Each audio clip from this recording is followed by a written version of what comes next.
الصلاة والسلام عليك يا سيدي يا رسول الله وعلى آلك وأصحابك يا خاتم النبيين.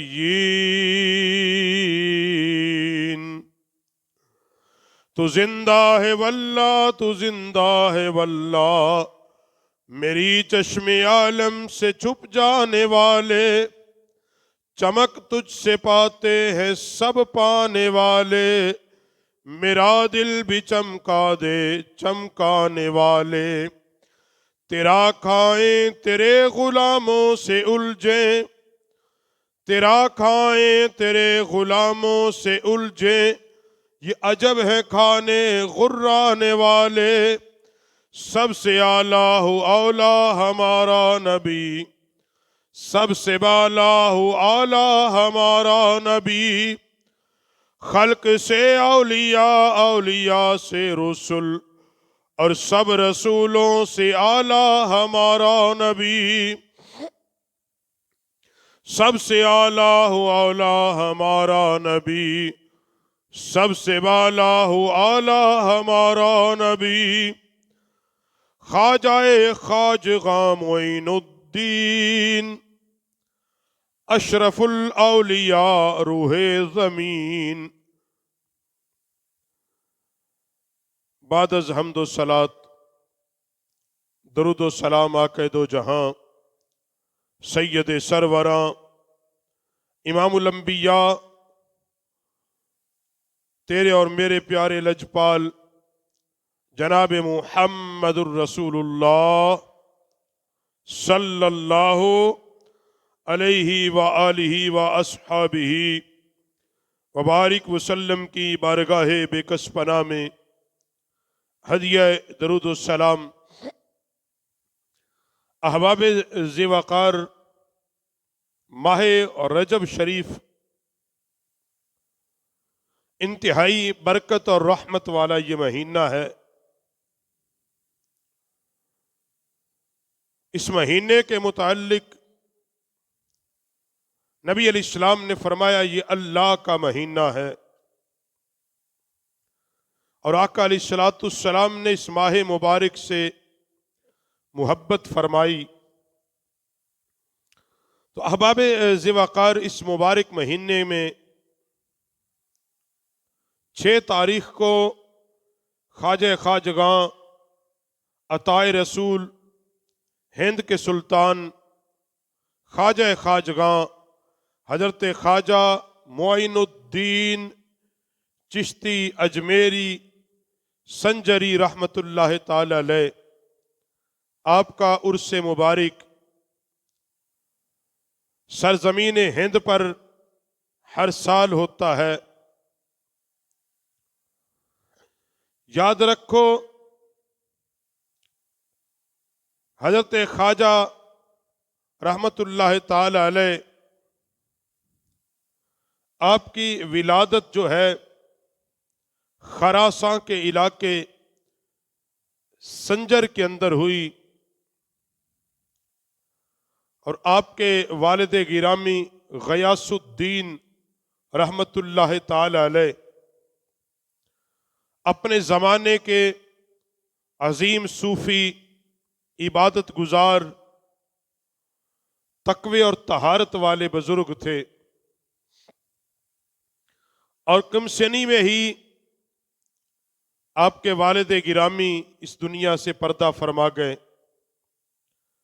اور چھوٹی ہی عمر میں آپ کی والدہ بھی پردہ فرما گئی۔ حضور خواجہ صاحب رحمت اللہ تعالی علیہ نے جب لڑکپن کی عمر دیکھی تو اس وقت خراساں کے اندر ایک خانہ جنگی کا ماحول تھا، چوری، افراتفری، ایسے ماحول میں حضرت خواجہ صاحب رحمت اللہ علیہ اس علاقے سے اکتائے، اور آپ کے حصے میں جو چیزیں آئی کچھ آپ نے خیرات کر دی، کچھ ساتھ لی اور اللہ کی راہ میں نکل دیے۔ آپ نے حصول علم کے لیے سمرقند، بخارا، بغداد، نیشاپور، جہاں جہاں اس زمانے میں علم کی شمع جلتی تھی، حضور خواجہ صاحب نے وہاں سے فیض لیا، علم حاصل کیا۔ آپ رحمت اللہ علیہ کی ملاقات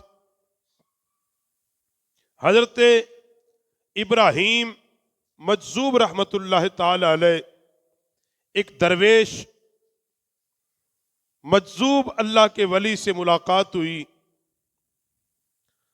حضرت ابراہیم کندوز رحمت اللہ علیہ نے جب آپ کو دیکھا، پہچان گئے، اور آپ نے روٹی کا ایک لقمہ اپنے منہ میں چبا کر خواجہ صاحب کو پیش کیا، اور خواجہ صاحب نے وہ لقمہ جب کھایا تو کیونکہ وہ لقمہ ایک اللہ کے ولی نے اپنے منہ کے اندر چبا کر دیا تھا، بس وہ لقمہ جو ہی پیٹ میں اترا، دل کی دنیا بدل گئی۔ خواجہ صاحب کا باطنی نظام کا تعلق اللہ سے جڑ گیا، اور پھر آپ مرشد تلاش کے اندر نکلے، کیونکہ یہ سلسلہ شروع سے ایک چلا آتا ہے کہ خواہ کوئی مادر زاد ولی ہو یا بعد میں ولایت کا درجہ پائے، مگر ضرورت مرشد ہوئی، اور پھر باقاعدہ بیعت کیا گیا۔ آپ جتنے بھی اولیاء اللہ دیکھیں، بزرگان دین کی زندگیاں دیکھیں، اہل اللہ کی زندگیاں دیکھیں، انہوں نے باقاعدہ طور پہ بیعت کی، مرشد کریم سے خدمت کی، وہاں رہ کر تربیت حاصل کی، ڈیوٹی کی۔ تو اسی سلسلے میں حضور خواجہ غریب نواز رحمت اللہ تعالی علیہ بھی نکلے، آپ نیشاپور پہنچے۔ ہرون کے گاؤں کے اندر حضرت عثمان ہرونی رحمت اللہ تعالی علیہ وہاں جب پہنچے، حضرت عثمان ہرونی رحمت اللہ علیہ نے آپ کو بیعت فرمایا، تو آپ اس طرح باضابطہ سلسلہ طریقت کے اندر آئے، حضرت عثمان ہرونی رحمت اللہ تعالی علیہ کے ذریعے سے۔ ہندوستان کے اندر پہلے بھی سلسلہ چشتیاں کے بزرگ تھے، مگر ہندوستان کے اندر آپ نبی علیہ السلام کے مبارک دور کے بعد، اور آج سے تقریباً 7-8 صدیاں پیچھے چلے جائیں، بلکہ 10 صدیاں پیچھے چلے جائیں، تو وہاں کا جو ماحول تھا ہندوستان میں، وہی ایک ماحول تھا جو نبی علیہ السلام کی آمد سے پہلے عرب کے اندر تھا۔ بتوں کی پوجا کی جاتی تھی، ذات پات کا فرق تھا، اونچ نیچ کا باقاعدہ فرق تھا، چھوت چھات کے نظام رائج تھے، جس کی لاٹھی اس کی بھینس کا نظام تھا، اور وہی کوئی پتھر کو پوجتا ہے، کوئی مٹی کو پوجتا ہے، کوئی سورج کو پوجتا ہے، کوئی لکڑی کو پوج رہا ہے۔ اس طرح کا ایک نظام وہاں قائم تھا ہندوستان کے اندر۔ حضور خواجہ صاحب رحمت اللہ تعالی علیہ نے اپنے مرشد کریم کی بارگاہ میں 20 سال خدمت کی، یہ بات یاد رکھیں، 20 سال مسلسل حضور خواجہ عثمان ہرونی کی بارگاہ میں رہے، اور اپنے مرشد کے قدم پہ قدم رکھ کے چلے۔ حضور خواجہ صاحب رحمت اللہ علیہ کو عثمان ہرونی پاک نے تعلیم و تربیت کا وہ رنگ دیا، آپ کو تزکیہ نفس آپ کا کیا، ظاہری باطنی سلوک کی ساری منزلیں جب طے ہو گئی، حضرت عثمان ہرونی پاک نے فرمایا ہم اس سال حج کو چلیں گے، اور حضرت عثمان ہرونی پاک اپنے مرید خاص کو لے کر حج کے لیے جب گئے اور جب بیت اللہ شریف پہنچے، طواف کعبہ کیا، طواف کعبہ کرنے کے بعد حضرت عثمان حرونی نے میزان رحمت کے نیچے کھڑے ہو کر، کعبۃ اللہ کے پرناڑے کے نیچے کھڑے ہو کر ہاتھ اٹھائے، کہا مالک بے نیاز، میں نے بڑی محنت کی ہے، اے میرے اللہ میں تیری بارگاہ میں حسن سنجری کو لے آیا ہوں، میرے اندر جو تھا میں نے سب اس کو دے دیا ہے، میرے اللہ تو اس کو قبول کر لے۔ ہاتف غیبی سے آواز آئی، ہم نے اس کو قبول بھی کیا، اس کو معین الدین بھی بنا دیا، کیونکہ آپ کے والد نے آپ کا نام حسن رکھا تھا، معین الدین آپ کو لقب ملا، ہم نے اس کو قبول کیا۔ ارکان حج مکمل کرنے کے بعد حضرت عثمان حرونی بارگاہ مصطفیٰ میں آئے، اور جب رسول اللہ کے پاک بارگاہ میں آئے، وہاں آ کر آپ رحمت اللہ علیہ نے حضرت غریب نواز علیہ رحمہ معین الدین پاک سے کہا کہ اب تو رسول اللہ کی بارگاہ میں سلام پیش کر، تو رسول اللہ کا بیٹا ہے، حضور کی نسل ہے، حضور کی اولاد ہے، سلام پیش کر۔ حضرت خواجہ صاحب رحمت اللہ علیہ نے حضور کی بارگاہ میں جب کھڑے ہو کے سلام پیش کیا، سیرت کی کتابوں میں لکھا ہے کہ مکین غنبت خضرا سے آواز آئی، معین الدین تیرے سلام کو بھی قبول کیا، تجھے بھی قبول کیا، تجھے بھی قبول کیا۔ اور وہاں پھر آپ کو یہ بشارت ملی رسول اللہ کی جانب سے کہ ہند کا سفر کر، وہاں جا کے میرے دین کی تبلیغ کر۔ آپ نے وہ بشارت اپنے مرشد کو سنائی، حضرت خواجہ عثمان حرونی کو، کہ مجھے یہ بشارت ملی ہے۔ تو آپ کے شیخ نے پھر آپ کو خرقہ خلافت بھی دیا، وہ تمام تبرکات، سلوک کے تمام معاملات آپ کو عطا کیے، اور فرمایا کہ جا ہند کے اندر میرے مصطفیٰ کے دین کا کام کر۔ اب میں نے شروع میں ایک بات کی کہ ہندوستان کا ماحول، کہ یہاں پر غریب نواز علیہ رحمہ کے آنے سے پہلے چند اولیاء آئے ضرور، مگر اس طرح اسلام کا کام نہیں تھا۔ سیاسی طور پہ ہندوستان کو فتح جو کیا وہ قطب الدین ایبک نے کیا، اور قطب الدین ایبک کے بعد پھر یہ چلتا رہا سلسلہ، مگر ہندوستان کے اندر اسلامی، تنظیمی، رفائی، انسانی حقوق، ان تمام امور پر جو کام کیا وہ حضور غریب نواز علیہ رحمہ نے کیا۔ اور حضور غریب نواز علیہ رحمہ کے مبارک دور میں شہاب الدین غوری نے جو باقاعدہ ہندوستان کو جب فتح کیا، باقاعدہ ہندوستان کو جب فتح کیا، شہاب الدین غوری سے پہلے خواجہ معین الدین علیہ رحمہ نے وہاں بیٹھ کر اسلام کی شمع کو جلایا۔ اور کہاں بیٹھ کر جلایا؟ جس علاقے پر حکومت وہاں کے راجپوت راجوں کی اور پرتھوی راج کی اور ان لوگوں کی تھی کہ جن کے ہاں صرف اور صرف مندر اور بت ہی خدا ہے، ایسے علاقے کا آپ نے انتخاب کیا۔ اس زمانے میں اجمیر کا حکمران راجہ تھا، جس کی شان و شوکت اپنی تھی، وہ زمانہ ہی ایسا تھا۔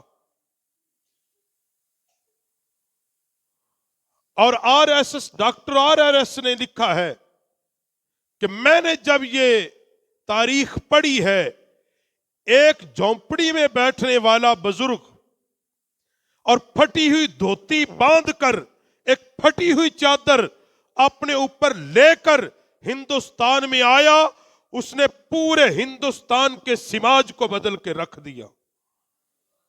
وہ کون تھا؟